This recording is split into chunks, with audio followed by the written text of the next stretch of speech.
ఆశా నిగ్రహం కూడా. మనం ప్రతిది లోకంలో అంతట కావాలనే ఆశ కూడా మనకు ఉండదు. ఆశకి ఒక హద్దు ఉండాలి, లిమిటెడ్గా ఉండాలి. మనం తిండి దగ్గర నుంచి మనం కట్టుకునే బట్టల వరకు కూడా ఆశా నిగ్రహం ఉండాలి. లోకంలో ఉన్నదంతా ప్రేమించొద్దు అన్నాడు దేవుడు. లోకంలో ఉన్న వాటిని ప్రేమించొద్దు అన్నాడు ఆయన. దేన్ని ఆశించొద్దు, నీ పొరుగు అని దేన్ని ఆశించొద్దు, నీ పొరుగు అని భార్యని ఆశించొద్దు అన్నాడు ఆయన. ఈ లోకంలో ఉన్న అందచందాలను ఆశపడకూడదు. ఎవరో ఏదో ధనాలు సంపాదించుకున్నారు, బిల్డింగ్లు కట్టేస్తున్నారు, ప్లాట్లు కొనేస్తున్నారు, వాహనాలు కొనేస్తున్నారు, వాళ్ళు ఎదిగిపోతున్నారు. ఎందుకంటే ఇదే లోకం అనుకుంటున్నారు, వాళ్ళు ఇదే జీవితం అనుకుంటున్నారు, ఈ జీవితం ఎంజాయ్ చేయాలనుకుంటున్నారు. మరి మీరు అది అనుకుంటున్నారా?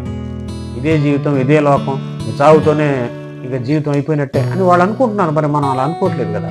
ఇది అశాశ్వతమైన లోకం, అంతా విడిచిపెట్టేదే అనే క్లారిటీ ఫుల్గా మనకు ఉన్నప్పుడు ఇక దేన్ని మీద మనం ఆశ పెంచుకోవద్దు. ఆశా నిగ్రహం ఉండాలి ప్రతి దాంట్లో కూడా.